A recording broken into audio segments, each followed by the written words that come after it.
The General Assembly decided to steal $1.7 billion from the unclaimed funds account of Ohioans and actually people around the world who have money in Ohio's unclaimed funds accounts, and give $600 million of that to Jimmy Haslam, who is a billionaire owner of the Cleveland Browns.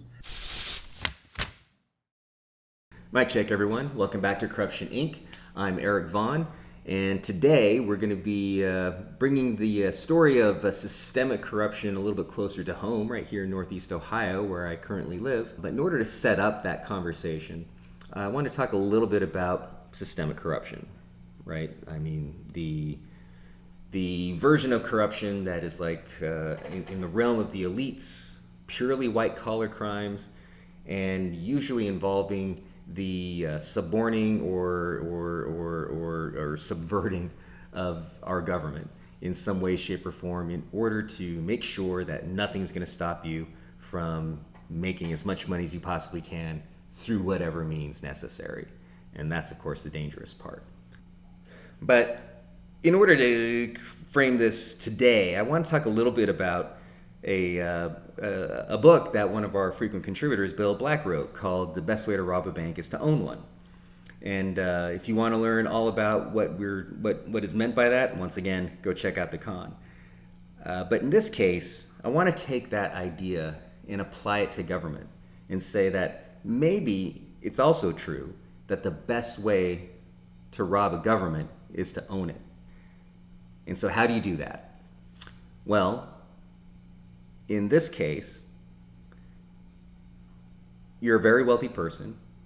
You go and you buy a politician. It's been said time and again that one of the best investments that a wealthy person can make that has the biggest return on investment is the purchasing of a politician, because one, they're cheap, and two, they grease the rails for you to make the real money with whatever kind of nefarious act that you're going to be doing in order to pollute the hell out of something or scam the general population or whatever the case might be. In this example with the Browns stadium and with the Haslams, multi-billionaires who basically were lobbying the governments of both the city, county, state in order to help offset the costs of this new stadium, which isn't new. It's not a new story. That's been happening for decades. It's always somewhat controversial, but ultimately it always goes through. But what makes this a particularly interesting case, and we'll get into it with our interview here, is how or what funds that are being pulled in order to make this happen. Now, Mark Dann, of course, a lot of you may know, he's been on this program before, but he's also been in the con.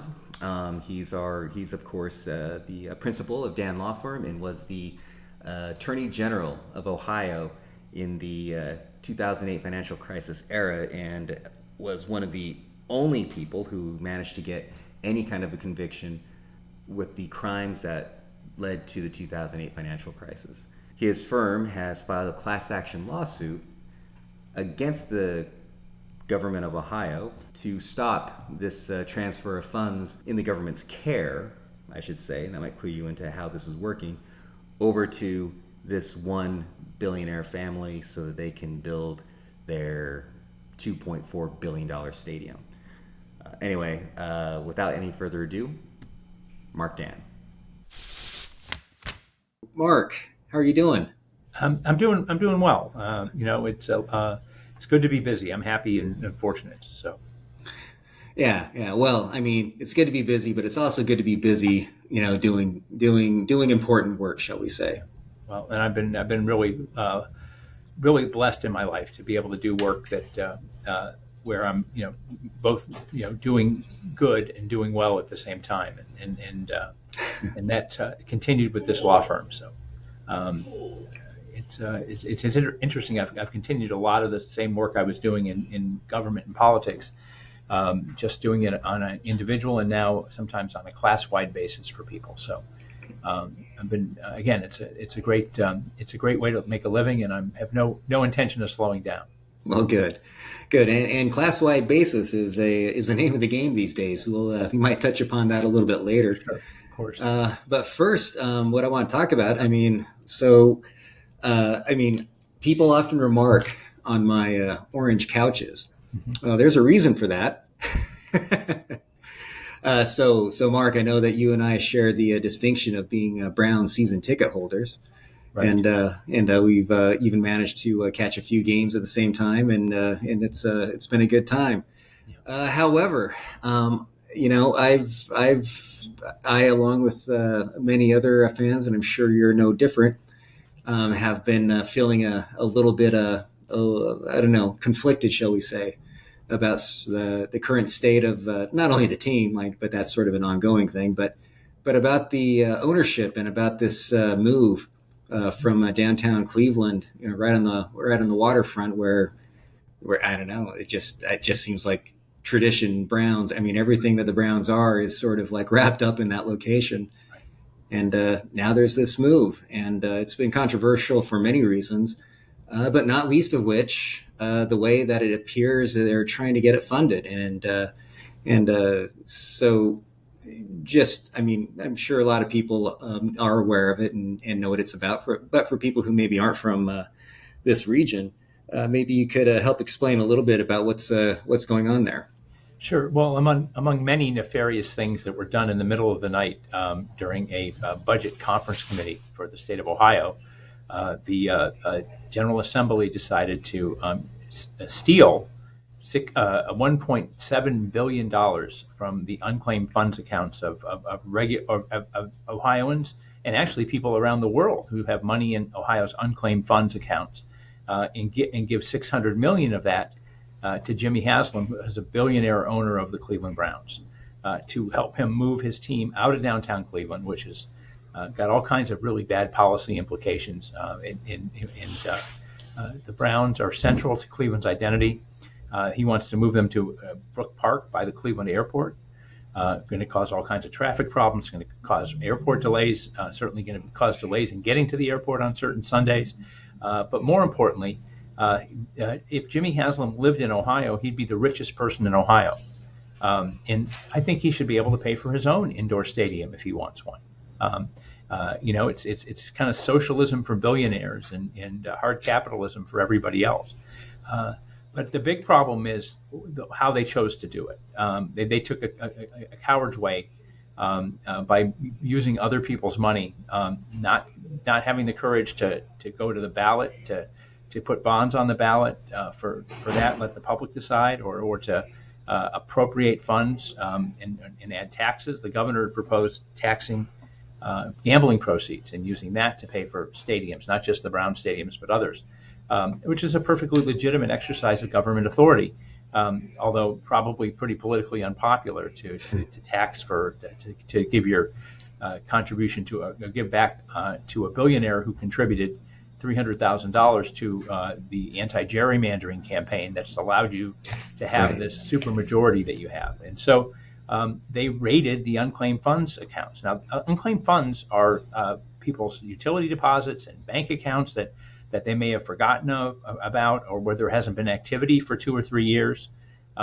Banks are obligated, and other institutions, including law firms who hold clients' money, are obligated to submit those funds after a certain period of time to the unclaimed funds. And the state does virtually nothing to notify people that the money's there. And for reasons I don't understand, they used to publish all the names of people who had funds in the unclaimed funds in the newspaper every year. Well, there aren't so many newspapers anymore, and they don't do it. They stopped doing it anyway. So there's no effort to reach out to the people. There's no due process of law for people whose money the state is holding. And now they want to just separate those people from that money to pay off a campaign contributor who to build a football stadium. And it's outrageous from a policy perspective. It's outrageous from a constitutional perspective. It's unconstitutional for 3 reasons. One is government can't take people's property without compensating them. That's under the Fifth Amendment of the U.S. Constitution, and Ohio's got a similar provision in its Constitution. The 14th Amendment of the U.S. Constitution says you have to have due process of law. So if you're going to take people's money, you have to give them the opportunity for a hearing and notice. None of that is included in this bill, and none of that will happen if this money transfers in January to this sports facilities fund and then on to billionaire Jimmy Haslam. Third, they added this and a bunch of other proceedings, a bunch of other amendments to the budget bill in the middle of the night, and many of those amendments were not related to the budget. Ohio's Constitution also has a single subject rule that requires that bills have a separate title and have hearings and again process around each individual subject. If they want to do it, they can do it, but they have to have a separate bill to carry it. So for all those reasons, we filed a lawsuit to stop this nonsense and to either force the state to notify the millions of people who have money in the unclaimed funds, give them a hearing, an opportunity to prove what they're owed, like any other appropriation of property from people. But there's a fourth constitutional problem with that, is that you can only do a taking even if you under the Constitution for a public purpose. And I think there's a pretty good argument that building a stadium for a rich guy isn't a public purpose. So much of that going on. Right. But go ahead. But it also leads to another part of the conversation that I hope we'll get to today, which is there's a bunch of other stuff in that budget that starting to look a little like our little beautiful bill here in Ohio, and a lot of it centers around removing accountability for public office holders. They terminated public records availability for legislators until years after they're out of office. So they're denying citizens and activists and reporters access to text messages and emails and things going back and forth between legislators. They ended something called the Medicaid Review Commission, which was a legislative committee that was very aggressive in overseeing Medicaid spending in Ohio, and had issued some pretty scathing reports of how the governor is operating the Medicaid system in the state. So rather than face accountability, just like Trump got rid of the inspectors general, they got rid of the oversight committee. They did the same thing when it comes to prisons. There was a legislative committee that could spot check and stop at any time and go view a prison. We see this at the federal level too. Now that committee's been disbanded by this budget amendment, and my understanding is a lot of those negotiations were to get the governor to go along with the $600 million. The legislature gave up these prerogatives that it had, and just like in Washington, the supermajority Republicans in Ohio are not defending their own institution and their own prerogatives, but they're capitulating to a strong executive that can lead to the kind of authoritarian regime that we're seeing at the federal level and at the state level. So it's kind of a mini version of our little beautiful bill here in Ohio. Right. Well, I mean, I guess when living with Big Brother, do as Big Brother does. Right. I suppose. I mean, it is kind of funny, the areas where they choose to shrink government and the areas where they choose to massively expand it. So, I mean, a lot can be said about that. I think so hopefully we can get to at least a lot of that. But I want to bring us back to the Browns and the $600 million. Now, from what I understand, I mean, well, on its face, like you said, it just seems so cut and dry. I mean, the government doesn't have any business giving other people's money away to somebody else. I mean, I mean, that's like grade school level logic. I mean, it's like it's so simple in basic on its face.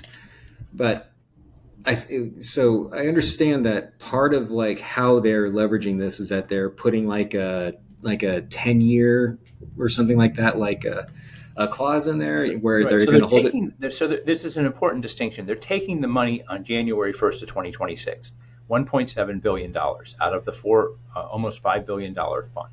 So about 20% of the fund, a little more than 20% of the fund. And the title to those funds will be terminated for people who have had money in the fund for more than 10 years. So no, and now they provided in the bill that people can still make claims against the unclaimed funds that they're entitled to, even though their title's been terminated. But there's a huge difference between a promise that the government will pay you something and a property right. Right. And so they're trying to make an argument that, well, it really doesn't matter because these people can still claim their funds. Well, until midnight on June 30th of 2027, when the next 2-year budget is constituted, and they start taking people's rights away again. So it's a very different thing, and that's why we think it's so important to step in early and to stop it. Right. So, I mean, that I think that's really kind of an important thing. I mean, because this is. So I remember like one of the other just to kind of make an analogy of it. So like when we were when we were working in the con and we were working with Dick Bowen and they had moved all of the testimony and all the information from the Financial Crisis Inquiry Commission from the website that I think Stanford University had put out, and then they put it in the National Archive, ostensibly saying that yes, it is available for the public to peruse. Right. But you had to know the exact file in order to request it. And so how the heck would you ever do that? Lucky for us, Dick happened to know the exact file, right. And so we were able to find it, and we found some really kind of important, incriminating information there, because of it. So if people have like money, property, whatever the case might be, in this fund, but they don't know it's there, and now they're not going to have any real ability to find out if it's there. I mean, it seems as though that they're even removing the opportunity for people to find this. And of course, that's what right. Your lawsuit is addressing. Right. Now, ironically, it has, since this all came out, the claims into the unclaimed funds has ticked up, but it's 113,000 claims in the last couple of months, which is a very small fraction of what's in there. Chase Bank was headquartered in Columbus for a long time. It was Bank One and then became Chase, and their account holders all over the world, when they had inactive accounts, went to the Ohio unclaimed funds account, and so there are people in other countries that don't know they have money in Ohio's account. There were big insurance companies that went from being mutual insurance companies 20 years ago to stock insurance companies, but they had to buy out all the mutual shareholders before they could become stock companies. Well, they couldn't find a lot of those shareholders, and now that money went into the unclaimed funds account, and now many of those people probably have passed away, but their heirs have claims to it. Right. But understanding that, navigating that process, establishing a probate account to get it, I mean, they've made it just impossible to liberate funds from that account.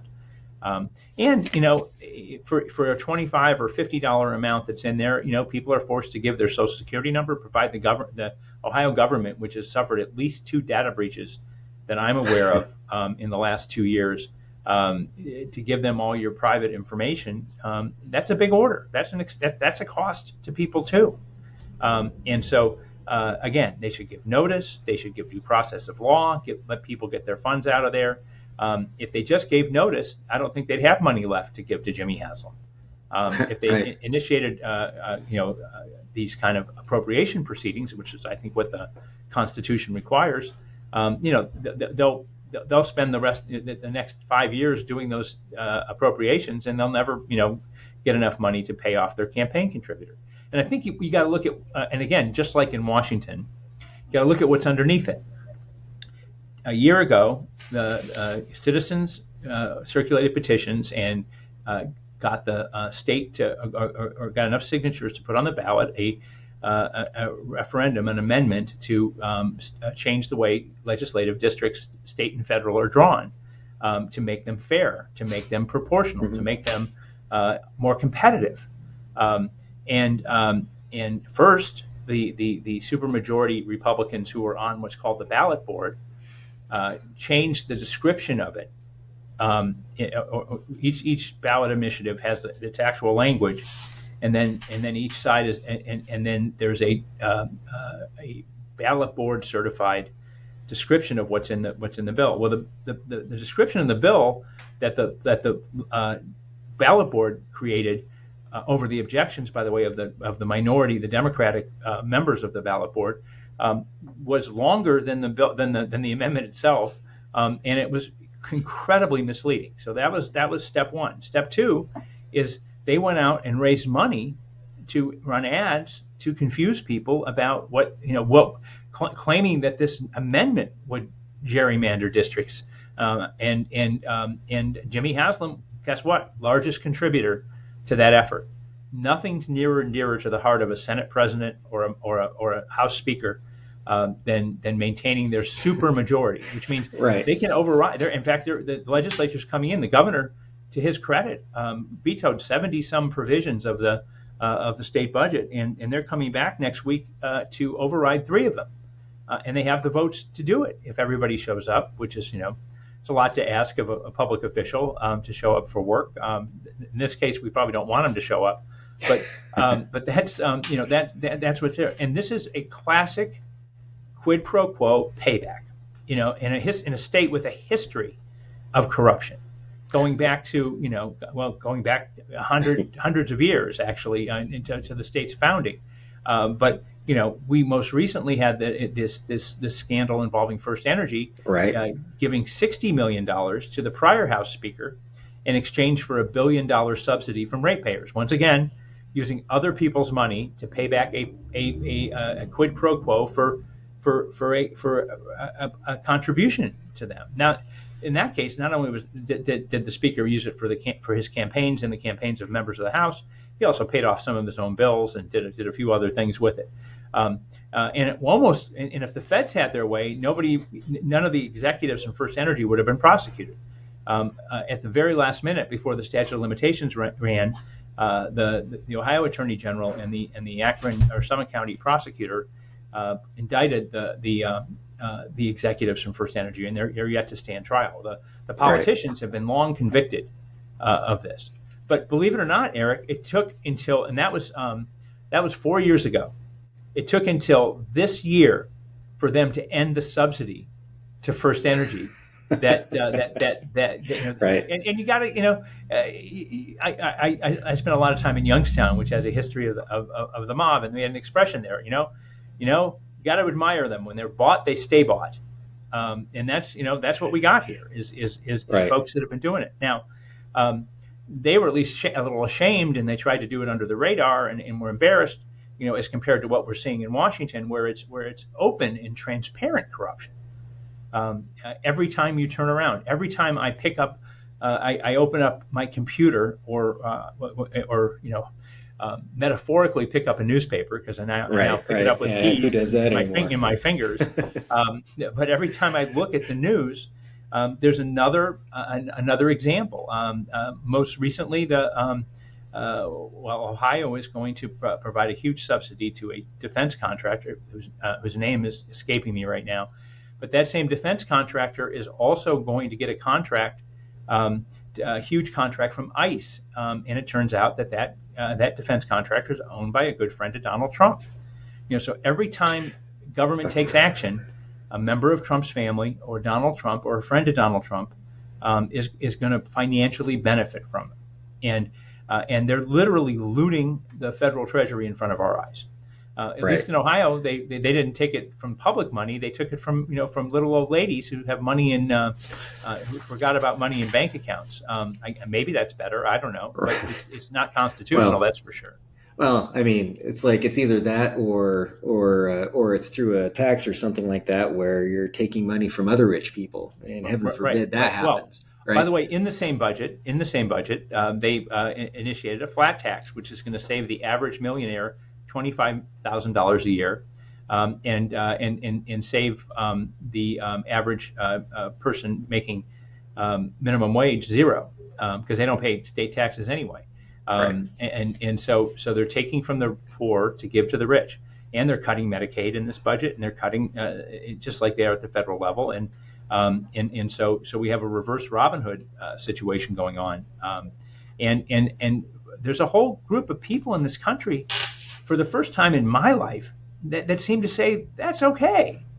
That's okay, as long as he's doing what I want him to do, which I guess apparently is, rounding up people of color and pushing them out of the country, and I don't know what else, and cutting business regulations, Right. which is also another piece of graft to companies, punishing small businesses that follow the rules by giving exemptions to big businesses that cheat, and making it impossible for those small businesses to compete with those big businesses. Right. So, as you've started to discuss it, there is a very clear sort of pattern of corrupt behavior that we've been seeing for decades upon decades. But it's just so clear right now, just because there's so many like recent big moments of corruption that have been uncovered. Now, one of the things that I was like a little bit concerned about, and maybe you can help me not be concerned about this, or help me become even more concerned about this, is that if this is kind of creating a situation to where the state government can just go and take private individuals' money and property and just give it away unilaterally. Is that a crack in some sort of foundation that could potentially lead to, because if you think about that beyond just this fund, my feeling is that, geez, is this like kind of somehow the beginning of a process to setting a precedent to where, like, other places where private property is owned, that the government is just going to come in and give it to somebody else? Well, that's what started the Revolutionary War, was the British coming in and taking property from Americans, or colonists here, who had and eventually had enough of it. Here, it's even worse, because they're taking the money and giving it to their campaign contributor, quite intentionally. They're taking money from poor people, giving it to rich people, and it's amazing how little of that explanation we've heard from the Democratic Party about it, because that's the outrage in front of us. It's certainly government taking your property is a sign of moving towards a more authoritarian state, where the state is and the royalty, the king, the sovereign is almighty, and anything that anybody has in the kingdom is at the mercy and the kindness of the sovereign. I think that's the world Donald Trump would like to live in. But we're moving in that direction, because if everything belongs to the state, then there is no private property. And so you see that happening. But it's a little different here, because it's as if the financial crisis, corruption, and the Nazis had a baby, because the Nazis, to their credit, weren't concerned about enriching themselves, or enriching their supporters, as much as they were, consolidating power and executing on their truly horrific views of what the world should do. Here, these folks are doing it not just because they think it's a good idea to send immigrants back to a different country, or to take people's property to consolidate their power, but they're doing it to enrich themselves and their supporters. Right. So, I find it kind of funny, because if I think about this a little bit, like, let's say that we were talking about another country, and let's say that maybe the political party in power at that country was socialist or communist of some sort. And then they were just going and unilaterally taking people's property and then giving it to somebody in particular. Right. 100% certain that people would be up in arms, pointing their fingers at them, saying, "Oh my God, this is absolutely horrible. This is horrendous. How can we possibly be doing this?" And as you said, it's happening right here in our backyard, and crickets. Well, crickets from the elected office holders who are supposed to be Right. the loyal opposition. But I got to tell you, people are outraged, and people are starting to understand what's happening here. My colleague Jeff Crossman and I, who filed this case, we can't go to the grocery store or the dry cleaners without people thanking us for standing up to this this cash grab of the government of people's private property. So I think people are starting to recognize what's there, but part of it is stop talking and start fighting. And Right. that's what we're going to do here. There was another horrible budget provision, and that has to do with a story you and I have talked about before, which is Ohio's public pensions are also being looted by campaign contributors to the governor, the last several governors of the state of Ohio. And they're doing so by taking pensioners' money and investing it in these private, very opaque private equity investments, which are not have no accountability to the funds, and are not even disclosing their balance sheets to these funds. And those funds are but at least in the case of the teachers' pension in Ohio, the active teachers and the retired teachers got busy, and they organized, and they voted onto the STRS board, the State Teachers Retirement System board, a majority of people who wanted to call them on their bullshit, and to hold them accountable, and to get transparency in these private equity investments. And if they're not performing for the retirees, to get rid of them, because Right. We've had a strong stock market for the past 10, 15 years. Right. And clearly the performance of these funds, we don't really know what it is because it's all delayed, but there are 2 and 20. So there's a 2% initial investment cost that the fund takes right off the top. And then they get 20% of the profits every year. And they do the accounting without even disclosing it in many cases to the investment officers at the pension fund. Well, so in the budget bill, in the middle of the night, with no notice, the legislature created a new board structure with a majority of people serving at the pleasure of the governor, the state treasurer, the speaker of the House, and the president of the Senate, and reducing the number of teachers and retirees to 3, a minority.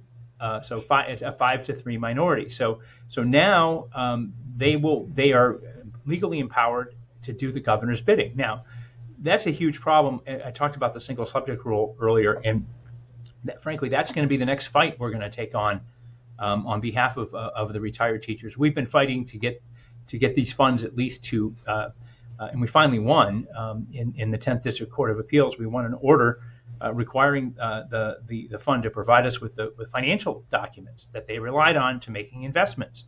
And we're in the process of getting those right now. But we're going to take on this single subject rule issue very narrowly with the way they've messed with the state teachers' retirement money. And when you start talking about taking the retirement money of every public employee in Ohio, there's millions and millions of people. That's a big fund, I know. Republicans and Democrats. There's plenty of Republican teachers out there. There's plenty of Republican township trustees who have money in the Ohio Public Employees Retirement System. And collectively, by the way, Ohio has the third largest set of public pensions in the country after New York and California. So we're talking about billions and billions and billions of dollars. Why don't we read about it in the press? Because those private equity funds that are commanding the investment of retired teachers and active teachers' money, including I think your wife and my wife, Eric, in those funds. Yep. They have bought up almost all of the newspapers in the state, and those newspapers that they don't own outright, like the Dayton Daily News and the Cleveland Plain Dealer, or Cleveland.com, they have huge. They are huge creditors of those companies. Right. So Right. when I have been running around for the last 2 years trying to get reporters to pay attention to this clear cash grab, again, transfer of wealth from the poor, from the working class. The teachers teachers seem to be poor these days. I mean, it's just their salaries haven't anywhere near kept pace with inflation, but they're taking from the middle class and the working class and giving to the rich. Sure. giving to these billionaires, with Blackstone and all of these funds that the Gates Fund that owns the Beacon Journal, which is in the Columbus Dispatch and the Cincinnati Enquirer. I mean, it's so they're nobody's paying attention. Nobody's watching this stuff. Now there's been a movement, including I think what you're doing, of independent journalism that's starting to fill the gap of telling those stories. But they're so overwhelmed with all the things that are going on at the state and national level that it's hard for them to get to everything, and those tend to be either lightly funded or foundation funded or funded by donations, limited funds, one way or the other. Limited funds, right? Limited resources, it's really tragic to see what's happening. So it's happening. I think it's the duty of every Ohioan, every American, to scream from the highest rooftop that this is happening. Our money is being transferred from the working class to the billionaire class in almost every action that the government takes in Ohio and at the federal level, whether it's executive actions by Donald Trump. Take a step back and go back to the big beautiful bill. $155 billion added to ICE. They are bigger than the federal prison system now. A ton of that money is going to go to private prison contractors who are big donors of Trump. And I have to tell you, at the end of the day, if we were able to go take an accountant and go through the books, I wouldn't be surprised to see if there's money flowing back to Donald Trump or Donald Trump Jr. or Ivanka or somebody. Well, that's something that I've been tracking, quite closely, and we're going to be putting some stuff out around this, hopefully fairly soon. But you're 100% right. Like, two of the biggest contributors to the Trump campaign, I believe, were Core Civic and most famously GEO Group, right? Two of the largest private prison contractors that are out there. Right. And I think it's Core Civic who's the subject of at least one, if not several, whistleblower complaints talking about how they're all completely understaffed. They don't have the supplies. They don't have and they're not able to provide the services that are supposedly required, the minimum services for the people who are being held, in these prisons. But I'm pretty sure that they're still collecting all that money. Well, that's exactly right. And again, there's all the inspector generals are gone. The inspector general from Homeland Security is gone. So who's gonna mind the store? Who's going to look to see other than you, Eric, and that God bless you. I mean, that's what people should be doing. But it is truly an outrage. And look, we're talking about the humanity of people that are being held, many of whom who have been rounded up recently, particularly in Los Angeles, who aren't illegal immigrants, who actually belong in this country, but it takes them weeks and months to figure that out. Because they're arresting people based on their skin color, and which a thoughtful judge in Los Angeles just enjoined. I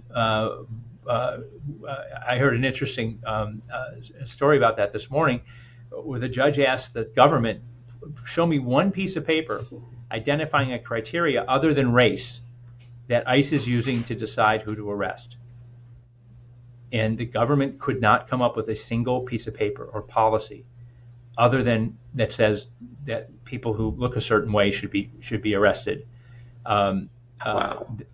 So I mean, and this is America. This is this country, and so it's already gone beyond. I mean, the promise was we're going to get criminals who are in this country illegally and get them out. And who could be against that? I'm not against that. I'm for that. I want criminals who don't belong here.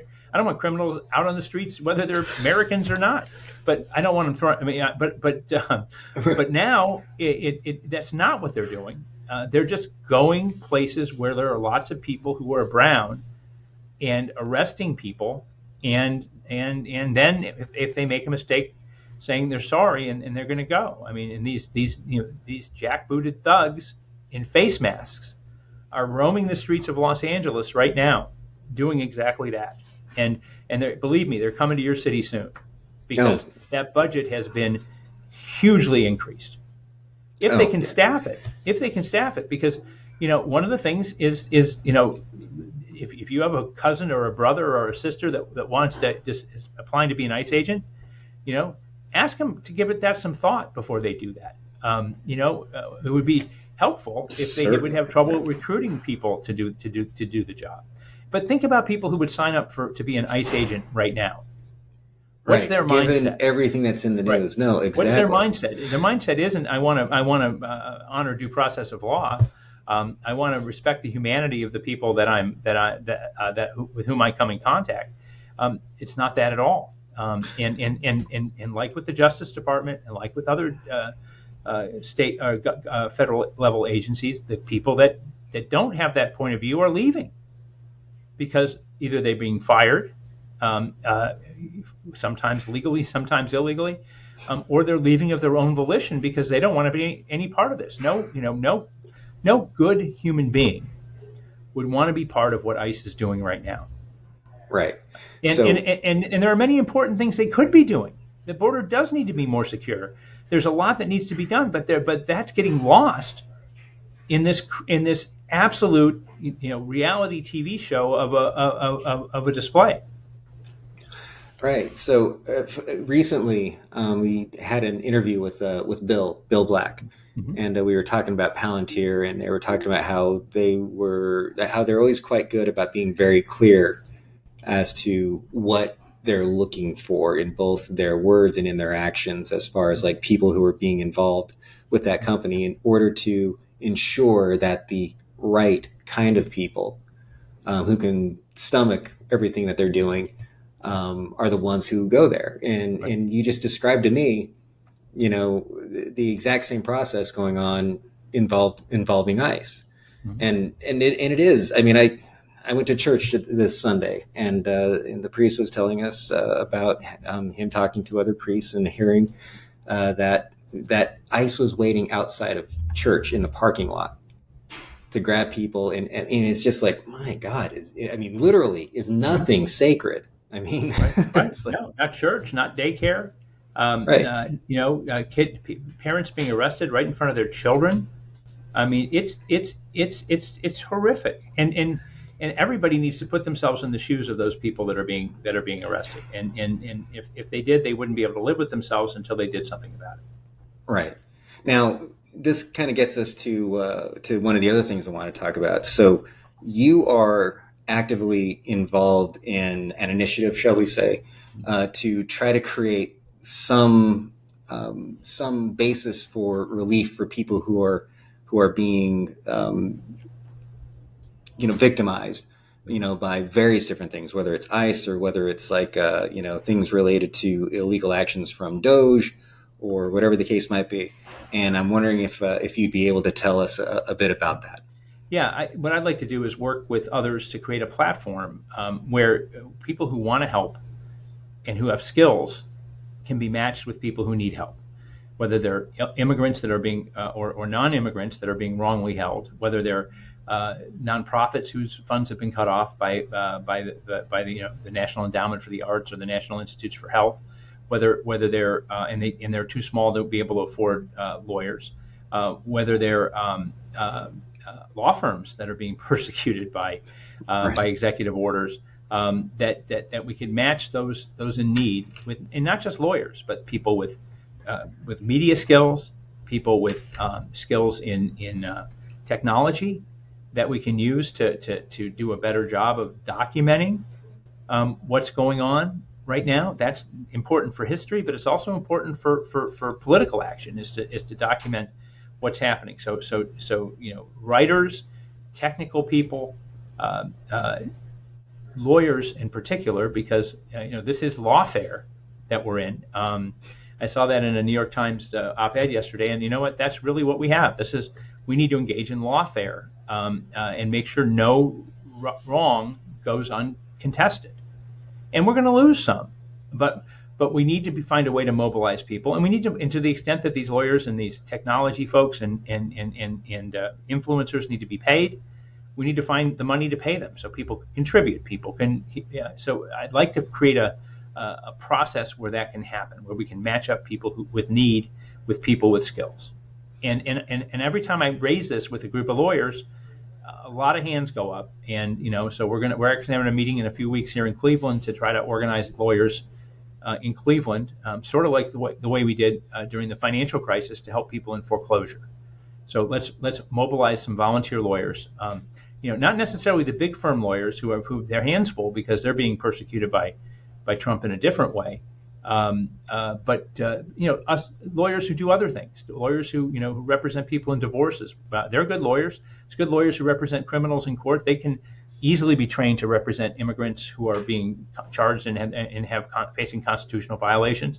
And I think we all need to create that mechanism to do it. And we don't have a lot of time because we got to do this quickly because literally lives are being lost.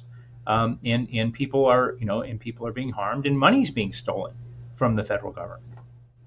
So where are we in the process of getting this together? Well, we're talking about it. I talked about it with the American Bar Association president last week, and I had a chance to talk to him for a minute about that.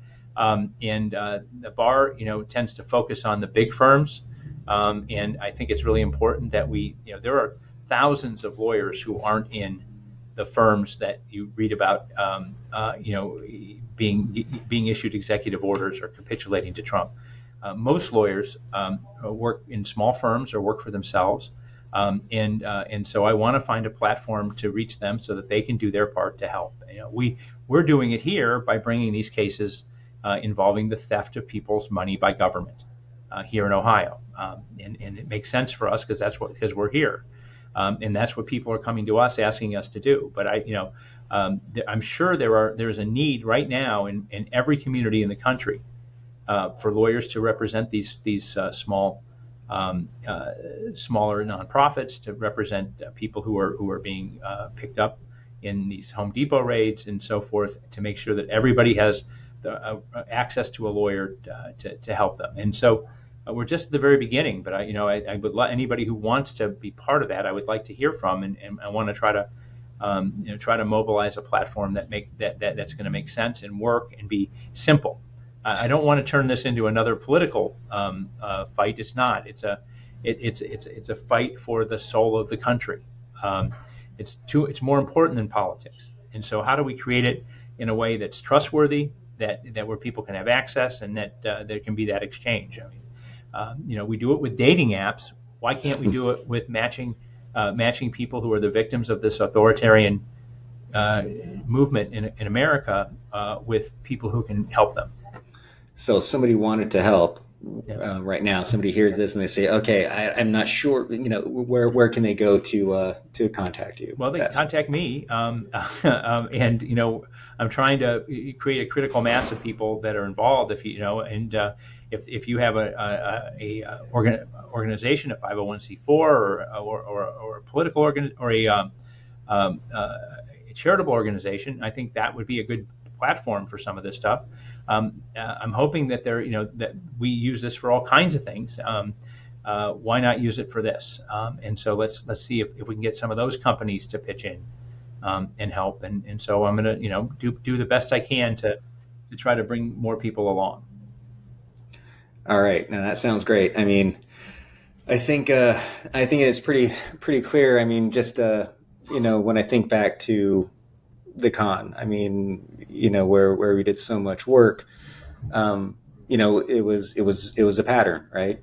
Deregulate, decriminalize, desupervise, go and engage in the criminal act, and then never get called to account. And then in Ohio, it's like we have the extra layer. Across the country, by and large, we have that extra layer of having a hobbled fourth estate, who's having a harder and harder time alerting the public of some of these things that are happening. And so there's a lot of work to be done. And so I'm glad this is starting. And I hope we will be able to help out any way that we can. And so just let us know. Keep us up to date. Appreciate it, Eric. No, and keep up the fight. What you're doing is so important. Just to educate people about what's going on, so that they can become mobilized and motivated to do these things. I don't think knocking on doors in a political campaign is the way to bring action in this environment. This is existential. It's got to be done in the courts. It's got to be done in the streets. It can't be done through the political process. No, I think that is becoming much more clear, and I think that you're right. I think people are becoming quite wise to it.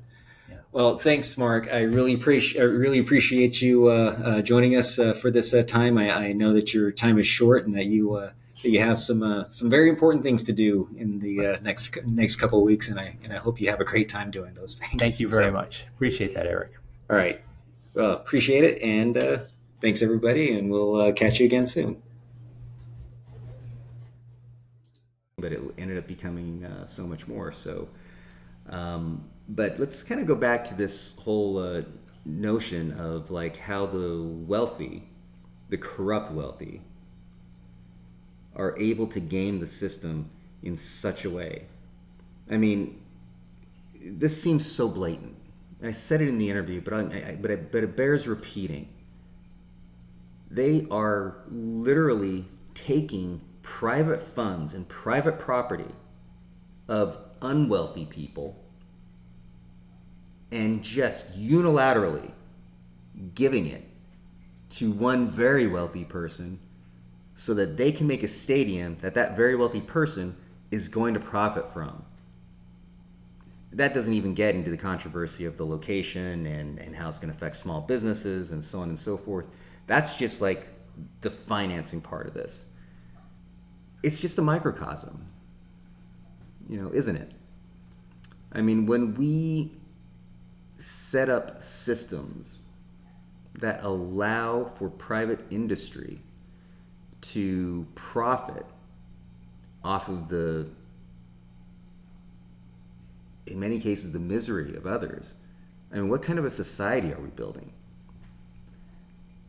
I don't know exactly how to wrap my head around this notion that we have like this $37 trillion, debt, or as I prefer to say, $37 trillion investment from the government into our economy. Yet, very, very few people are seeing any of the benefit from that. How is it that the government is infusing $37 trillion into our economy, and we're having to go through more and more austerity measures? It's like we're not getting more benefits for being an American citizen. We're getting fewer and fewer all the time. At the same time that we're hearing, for years that, we can't pay teachers more. We don't have the money. They go and they set aside $150 billion for ICE so that they can start paying those government workers $100,000 a pop. So why is it that when it's teachers, we don't have the money, but when it's ICE, and it's not a direct benefit for most of us? I mean, can anybody out there really identify how ICE is benefiting you materially? I mean, would you rather have ICE? Would you rather have healthcare? Would you rather have ICE, or would you rather have, fully funded education? Would you rather have ICE, or would you rather have better public transportation? I mean, it's maddening that all this money goes to something like that and to the benefit of the private prison industry, but not to the things that actually benefit the vast majority of us. Plenty of money for this, but never enough money for this, even though it's coming from the exact same place. So what that means is that it's nothing but political will. That's the difference. And here we are, $600 million in a state that is wonderful. It's beautiful. It's my home. But that money, if you're going to steal the people's money, you might as well make it benefit the people rather than just a couple billionaires and a few of their friends. I mean, it doesn't seem like it should be that complicated. But political will is political will. And we keep on hiring employees, and that's exactly what a politician is once they've made office, who as soon as they're in office no longer seem to care about us. And I'm painting broad strokes. Of course, there's plenty of politicians and people in government who are absolutely wonderful. In fact, most of the career workers that are still there are the good ones, and most of the ones that got fired from Doge are the good ones. But yeah, you have to remember, these politicians are our employees, and if they're not performing for us, we need to get rid of them, just like any business person would get rid of an employee that isn't doing their job. Right? Anyway, if you value this content, hit like, subscribe, and that little bell thing for notifications. Tell your friends, tell your family, tell somebody walking down the street. Come to Corruption Inc. and let's learn about corruption together so that together we can figure out how we can stop it. Hey all, become that person nobody dares to argue with. Hit like, subscribe, and that little bell button for notifications. Talk to you soon.